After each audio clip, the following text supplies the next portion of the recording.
Hello दोस्तों, आप देख रहे हैं वॉइस ऑफ अमेठी। मैं हूं संपादक डॉक्टर ब्रजेश कुमार उपाध्याय। आज हम आप सबको एसडीएस विद्यालय के अंग्रेजी शिक्षक अंकित पांडे से इधर जो धारा 370 पे सुप्रीम कोर्ट ने अपनी मोहर लगाई, उसके बाद जो आम तरह से तमाम चर्चाएं हैं, उस संबंध में हम आपसे सीधे वार्ता करेंगे। जैसा कि आप जानते हैं कि आज हमारे बीच में ये अंकित पांडे जी जो इसी जनपद अमेठी के ब्लॉक गौरीगंज के सकरा गांव के रहने वाले हैं और एसडीएस विद्यालय में अंग्रेजी शिक्षक के रूप में अध्यापनरत हैं। तो मैं आज इनसे इस संबंध में वार्ता करने के लिए आप सभी श्रोताओं से के बीच उपस्थित हुआ हूँ। तो पांडे जी, जो ये धारा 370 जिसको भाजपा सरकार ने हटाया और ये उनकी दरिया दिली के लिए इनके साहस किया, जो भी हो, तमाम झंझावात झेलने के बाद हमारे देश के जो प्रधानमंत्री नरेंद्र मोदी थे, उन्होंने ऐसा फैसला लिया, कड़ा कदम उठाया और वो सदन में भी पास हुआ और राष्ट्रपति ने मोहर लगाया।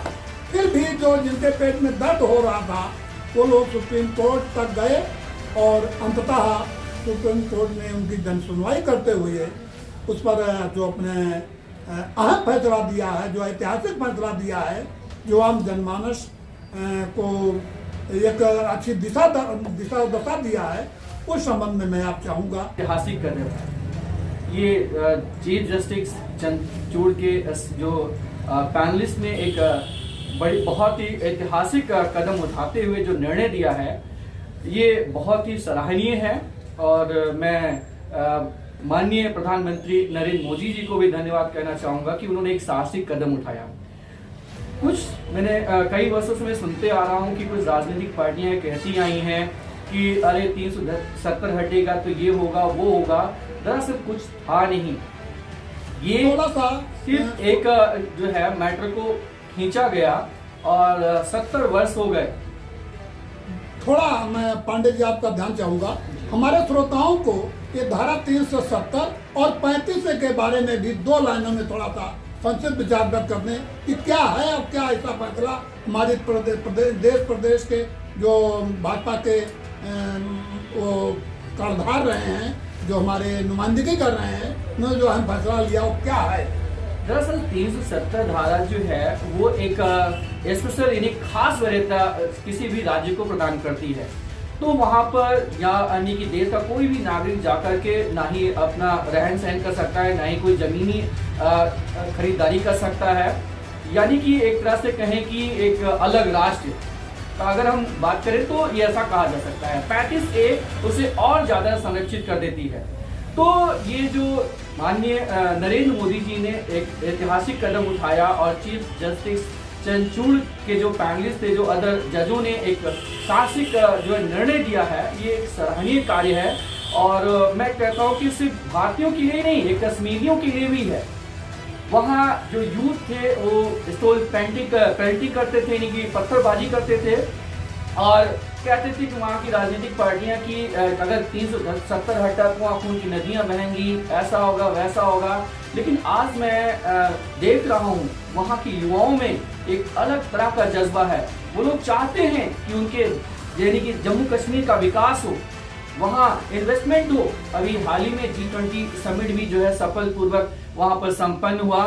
देश के जितने भी यानी देश विदेश के जितने भी इन्वेस्टर वहां पर आए थे, उन्होंने सराहना की, डल लेक में भी आहार विहार किया और लोगों से बातचीत भी की।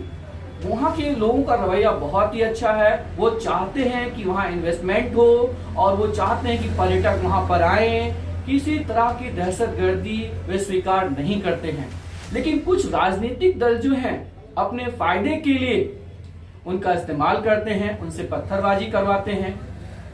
तो मेरे हिसाब से ये एक ऐतिहासिक कदम है। अब 370 और 35A हटने के बाद भारत से वो जो राज्य है जुड़ जाएगा और वहां पर विकास होगा और हो भी रहा है। जैसे अभी पुल निर्माण को ले लीजिए, बनिहाल तक रेल लाइन भी जाएगी, है ना, और भी बहुत से विकास होंगे जो युवाओं के जो है रोजगार में मदद करेंगे। लोग युवा रोजगार होंगे तो उनके मन में किसी तरह का भेदभाव नहीं आएगा।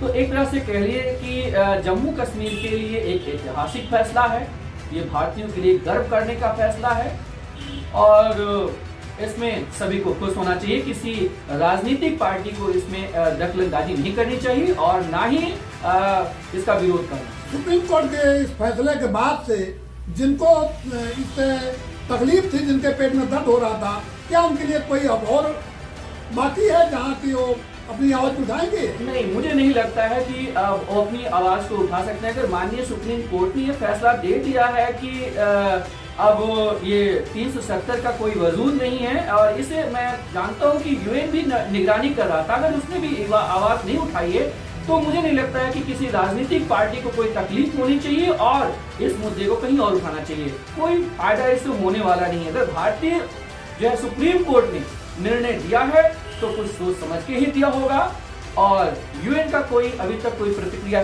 सुनने में नहीं आई है। और मुझे लगता है कि ये ऐतिहासिक फैसला भारतीयों को और कश्मीरियों को इसे मिलकर साझा करना चाहिए, उत्साहित होना चाहिए। तो आप श्रोताओं ने देखा कि धर्मा पांडे जी ने धारा 370 और 35 पे अपना विचार व्यक्त किया, और ये देश हित में कितना है इसके लिए हमारे जब देश के उच्चतम न्यायालय ने अपनी मोहर लगा दी है, तो उसमें कहीं अब सुई चुभ होने की जगह तो नहीं रह गई है। इन्हीं शब्दों के साथ हम आप सबका प्रणाम करते हैं। जय हिंद।